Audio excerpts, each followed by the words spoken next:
오늘 2018년도 캄보디아 단기선교 보고회 날인데 단기선교 갔다 오신 분들을 주님의 이름으로 축복하고 교회를 대표해서 감사의 말씀을 드립니다. 올해는 다행히 이 캄보디아가 한국보다 더 선선해서 다행이었지만 그래도 비가 내리고 또 날씨가 굳어서 열악한 시설과 땡볕에서 선교하시느라 고생을 많이 하셨습니다. 또 감사한 것은 매년 하는 선교지만 매년 재정과 인원이 늘 간당했습니다. 올해도 예외는 아니었습니다. 그러나 성도님들의 후원과 기도로 올해도 상상하지 못할 풍성한 열매를 맺히게 된 것을 하나님께는 영광이고 여러분께 감사를 드립니다. 기도해 주시고 후원해 주신 성도님들께 감사를 드립니다. 이렇게 말씀드리는 이유는 앞으로 더 기도 많이 해주시고 앞으로도 후원을 잘 해달라는 부탁의 말씀입니다. 저를 한번 따라서 하시기 바랍니다. 내 입을 크게 열라 내가 채우리라. 하나님 말씀입니다. 내 입을 크게 열라 내가 채우리라고 말씀하였습니다. 오늘 캄보디아 단기 선교 보고회지만 저에게는 중요한 사실이 하나 있는데 사도행전 설교를 마감하는 날입니다. 사도행전은 제가 주로 수요일날 밤에 강해 설교 형태로 했고 간간히 주일 오후 시간에도 설교를 했습니다. 거의 제가 보니까 한 3년 정도 걸렸던 것 같아요. 오늘 비로소 사도행전 강해 설교를 마치는 날입니다. 여러분들이 이 기분을 모르실 거예요. 그런데 이 사도행전의 끄트머리 28장에 와서 보니까 이것이 끝이 아니라는 것을 발견합니다. 오히려 이제는 우리가 바울 사도를 이어받아서 사도행전 28장이 아니라 29장을 써야 할 시간이라는 것을 깨닫게 됩니다. 오늘 본문을 읽었듯이 사도행전의 마지막 끝은 미완성으로 끝납니다. 다시 한번 본문을 읽어보겠습니다. 우리 함께 스크린 한번 비춰주시기 바랍니다. 같이 한번 읽겠습니다. 시작. 바울이 온 이태를 자기 셋집에 머물면서 자기에게 오는 사람을 다 영접하고 하나님의 나라를 전파하며 주 예수 그리스도에 관한 모든 것을 담대하게 거침없이 가르치더라. 아멘. 이게 끝이에요. 이게 사도행전 끝입니다. 좀 싱겁지 않습니까?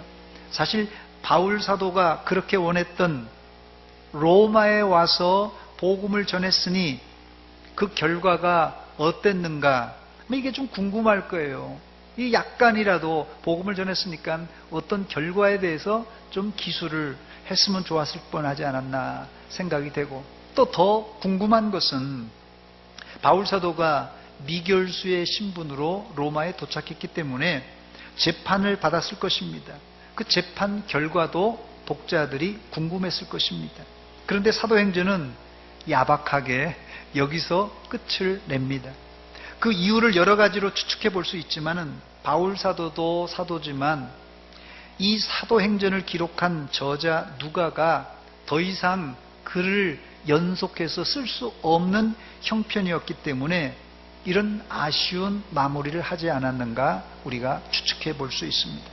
그렇다면 누가 이 사도행전을 마무리해야 되겠습니까? 사실상 사도행전의 성격상 사도행전의 마무리는 주님 재림하실 때까지 계속 써 내려가야 합니다. 그 이유는 사도행전 1장 8절 시작부터 이렇게 말합니다. 오직 성령이 너에게 임하시면 너희가 권능을 받고 예루살렘과 온 유대와 사마리아와 어디까지요? 땅끝까지 이르러 내 증인이 되리라 하셨습니다. 그런데 아직까지도 땅끝까지 복음이 증거되지 못한 곳이 많이 있습니다. 누가 되었든지 성령의 감동과 감화를 받은 사람들이 복음을 들고 나가 지역적으로는 어디까지요? 땅끝까지, 기간적으로는 언제까지요? 주님 오실 때까지 무엇을요? 복음을 전하는 것이 사도행전의 마무리입니다. 이제 사도행전 강해 설교는 끝났지만 여러분들의 행전, 성령의 행전, 믿음의 행전을 각각 잘 써내려 가시기를 주의 이름으로 축원합니다. 바울 사도는 주후 59년 가을에 가이사라를 출발하여서 로마에 가다가 이 유라굴로라는 광풍을 지중해 바다에서 만나게 됩니다. 구사 일생 끝에 멜리데 섬에 도착하고 그리고 또 다른 배편으로 이제 로마에 입성해서 주후 60년경 봄에 이제 로마에 도착하게 됩니다.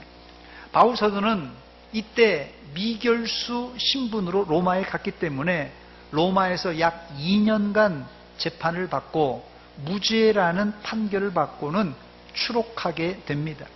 그러나 주 64년경 로마에 대화재가 발생합니다. 로마시가 당시 가장 큰 아주 국제 도시인데 그 어마어마한 도시가 대화재로 다 불이 번져서 타게 됩니다. 이때 누가 통치하고 있었죠? 우리가 잘 아는 네로 황제. 네로 황제가 이 로마의 대화재를 기독교인들에게 누명을 뒤집어 씌워서 방화범으로 기독교인들을 이렇게 공격하자 그것 때문에 이제 기독교의 회오리와 같은 이제 큰 핍박이 일어납니다. 그래서 바울 사도는 주후 67년 혹은 68년경에 다시 로마 감옥에 이제 들어가게 됩니다. 아쉽게도 바울 사도는 그 후에 감옥에서 나오지 못하고 목이 잘려져서 순교를 당합니다. 그렇다면 바울 사도가 60년도 봄에 로마에 와서 2년 동안 미결수로 있었던 것을 빼면 약 6년, 7년 후에 순교를 당하는데 이 6년, 7년 동안 로마에서 무엇을 했는가? 사실은 그 이후에 기록은 전혀 남아있지 않아서 우리가 알 수 없습니다만은 어떤 학자들은 그 6년, 7년 사이에 바울 성격상 아마도 서바나 스페인까지 갔을 것이라 이렇게 주장하는 학자도 있고 아니면 그 주변을 선교했을 것이라는 학설이 있습니다. 아마도 로마에 6년, 7년 가만히 머물러 있지는 않았지 않았을까 생각이 됩니다. 왜냐하면 이 바울의 1차, 2차, 3차 또 예루살렘으로 해서 로마로 오는 이 모든 여정 속에 바울 사도가 2년 6개월 혹은 3년 이상 한 도시에 머무른 적이 없습니다. 그런 걸 보면 바울 사도가 6년 7년 동안 로마에 그렇게 북박이로 앉아서 선교하지 않고 아마도 서바나를 갔든지 안 그러면 로마 주변이나 북부나 남부에 선교했지 않았을까 그렇게 추측해 볼 수 있습니다. 어쨌든 오늘 말씀 사도행전 28장 마지막 2절을 우리가 읽었는데 여기에서 바울 사도가 로마에서 무엇을 했을까 하는 단서를 조금 찾아볼 수 있습니다. 첫 번째 단서는요, 바울 사도는 셋집에서 선교를 했습니다. 셋방에서 선교를 했다는 말입니다. 본문 30절입니다. 바울이 온 이태를 자기 셋집에 머물면서 자기에게 오는 사람을 다 영접하고 했습니다. 바울 사도가 셋집에서 머물면서 했는데 여기에 속뜻이 있습니다. 바울 사도는 지금 현재 자유의 몸이 아니라 항상 군병이 따라다니고 자기의 몸은 쇠사슬에 매여 있는 미결수 그런 신세입니다. 그래서 군병들이 따라다닐 뿐 아니라 쇠사슬에 매여 있기 때문에 바울 사도는 거리를 활보하거나 혹은 유대인의 회당이나 공공장소에 갈 수 없는 그런 상황입니다. 그래서 그는 자기 셋집에 있으면서, 즉 이걸 좀 다른 말로 하자면 가택연금 상태에서 단지 외부인의 출입은 통제받지 않은 상태였기 때문에 자기에게 오는 사람들을 영접하면서 복음을 전했던 것입니다. 이런 상태로 바울 사도는 얼마나 삽니까? 여기 30절을 보니까 바울이 온 이태를 그랬어요. 온 이태. 그걸 만 2년이라 번역할 수 있습니다. 온 이태 만 2년 동안 이런 상태에서 재판을 받고는 무죄 판결을 받고 풀려나게 됩니다.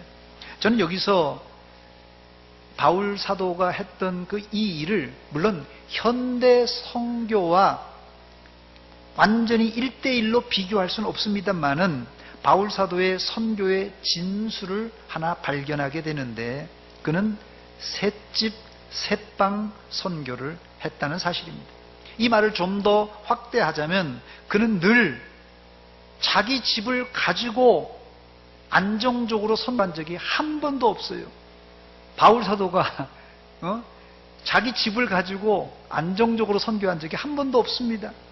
남의 집에 얹혀 살든지 아니면 천막을 기부면서 텐트 메이커로 일평생 선교하다 하나님 나라에 가셨습니다. 이번에 우리 선교팀이 캄보디아에 가서 했던 놀라운 일은 제가 한국에서 출발할 때 우리 선교위원 장로님에게 보고를 받았습니다. 또 당회에다 다 보고를 했어요. 이번에 가서 500평 땅을 계약하고 오겠습니다. 그것도 산 것도 아니고 계약만 하고 오겠습니다. 그랬는데 가서 2000평이 넘는 땅을 계약하고 왔습니다. 지난주에 잔금까지 다 지불해서 완전히 우리 땅이 되었어요.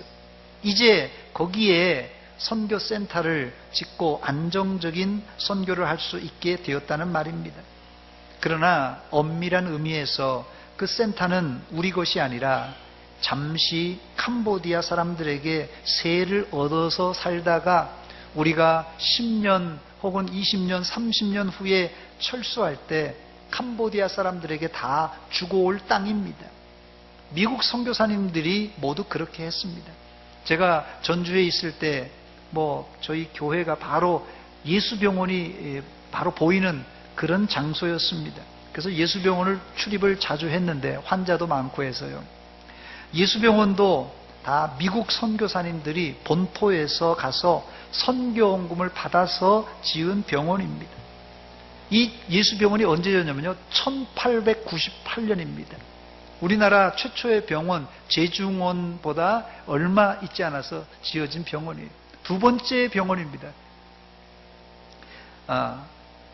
또 신촌 세브란스 병원 마찬가지입니다만 수많은 선교사들이 지은 학교들도 다 선교사님들이 땅을 매입하고 건물을 지은 것입니다. 그러나 지금은 거의 모든 소유권이 예수병원은 말할 것도 없습니다만 한국 사람이든지 한국 법인이 이제 소유하고 운영하고 있습니다. 이게 바울 사도의 셋방 선교, 텐트 메이커 선교의 핵심입니다. 그럼에도 불구하고 바울 사도는 셋집이었지만은 왕성한 선교 활동을 펼칠 수가 있었습니다. 우리도 이제 캄보디아에 땅을 사고 건축하고 본격적으로 선교를 시작해야 되는데 바울의 이 셋집, 셋방 선교의 정신을 잊지 말고 꼭 기억해야 할 것입니다. 저를 한번 따라서 하시기 바랍니다. 선교는 빈손으로 왔다가 빈손으로 가는 겁니다. 두 번째, 바울 사도의 선교의 모델은 영접 선교입니다. 이제까지 우리는 선교를 가는 선교로만 생각했는데 이것을 원심력 선교라 그렇게 말합니다. 여기 돌멩이를 매달아가지고 끈을 매서 많이 해봤죠, 이게요. 물맷돌. 돌멩이를 매달아서 빙빙 돌면은 여기에 돌멩이는 계속 밖으로 나가려고 하는 그런 힘이 있습니다. 이걸 갖다 보통 원심력이라고 해요. 그리고 이 돌멩이 줄을 꽉 잡고 있는 요 힘이 바로 구심력이라고 합니다. 그러나 바울 사도가 로마에 와서 이 원심력 선교, 그래서 예루살렘에서 로마로 왔잖아요. 이 원심력 선교에서 불러들이는 이 구심력 선교로 방향을 바꾸게 됩니다. 이 대표적인 구심력 선교는 구약의 스바 여왕을 들 수 있습니다. 솔로몬 시대, 구약의 솔로몬 시대에 하나님의 이름과 솔로몬의 지혜가 온 천지에 다 알려지게 되었습니다.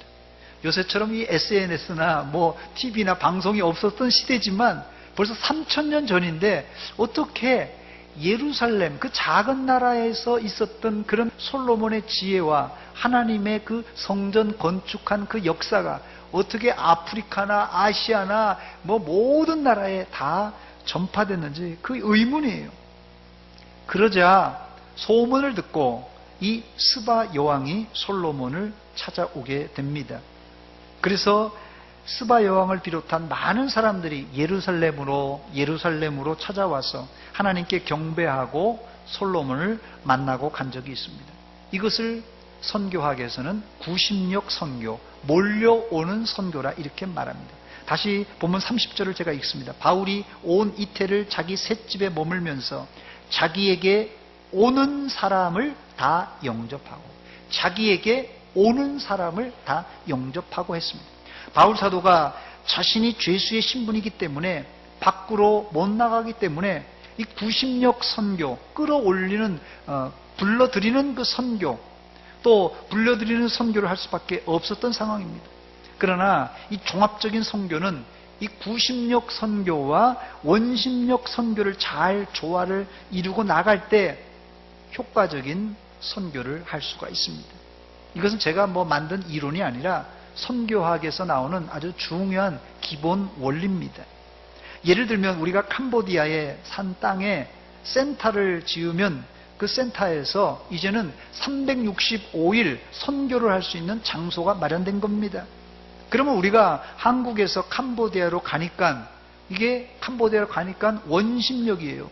그런데 그곳에 센터를 짓고 있으면 사람들이 찾아오니까 의료 선교도 하고 또 문화사역도 하고 주일학교 사역도 하면 사람들이 찾아오니까 이건 구심력 선교입니다. 우리가 찾아가면 원심력, 그들이 찾아오면 구심력, 이렇게 되는 거죠. 이것이 바로 바울 선교의 진수 혹은 바울 선교의 비법입니다. 세 번째로, 그렇다면 찾아오는 사람들에게 무엇을 가르쳤습니까? 앞서 제가 말씀드렸던 첫 번째, 두 번째는 선교의 방법론이라고 하면, 이 지금 세 번째 말씀드리는 찾아오는 사람들에게 바울 사도가 무엇을 가르쳤는가, 이게 선교의 본질입니다. 사도행전 마지막 장 마지막 절입니다. 31절입니다. 하나님의 나라를 전파하며 주 예수 그리스도에 관한 모든 것을 담대하게 거침없이 가르치더라. 아멘. 바울 사도가 전한 복음은 두 가지입니다. 두 가지. 첫째는 뭐예요? 하나님의 나라를 가르치고 전파했습니다. 두 번째는 예수에 관한 모든 것을 이제 가르치고 전파했습니다. 이게 선교의 본질입니다. 알맹이에요. 우리가 가든지 오든지 뭐가 됐든지 이 복음을 전해야 되는데, 이 복음은 다른 게 아니에요. 하나님의 나라를 가르쳐주고 전파하는 것입니다. 복음은 다른 것이 아닙니다. 예수 그리스도를 가르치고 전파해주는 것이, 이게 바로 선교의 본질입니다. 그 선교의 본질을 어떻게 했다고요? 31절 마지막 절에 보니까 담대하게 거침없이 가르치더라 그랬어요. 담대하게 거침없이 바울 사도는 가르쳤습니다. 사도행전 28장 23절에도 이 내용이 반복돼서 나오는데, 여기 보니까 그들이 날짜를 정하고 그가 유숙하는 집에, 이 새 집입니다. 유숙하는 집에 많이 오니 바울이 아침부터 저녁까지 강론하여 뭘 가르쳤다고요? 하나님의 나라를 증언하고, 그 다음에 또 뭘 가르쳤다고요? 모세의 율법과 선지자의 말을 가지고 누구에 대해서요? 예수에 대하여 권하더라 그랬어요. 그래서 선교의 본질은 딱 두 가지입니다. 다른 거 아니에요. 하나님의 나라를 우리가 캄보디아 사람들에게 전파하고 가르치는 것입니다. 또한 동시에 예수 그리스도를 그들에게 전파하고 가르치는 것입니다. 이게 선교의 본질입니다. 우리가 여러 방면으로 선교를 할 수 있어요. 오는 선교, 가는 선교, 구제 선교, 의료 선교, 여러 가지 형태로 할 수 있습니다만은, 우리 선교의 핵심은 하나님의 나라와 예수 그리스도 그 자체인 줄 믿으시기 바랍니다.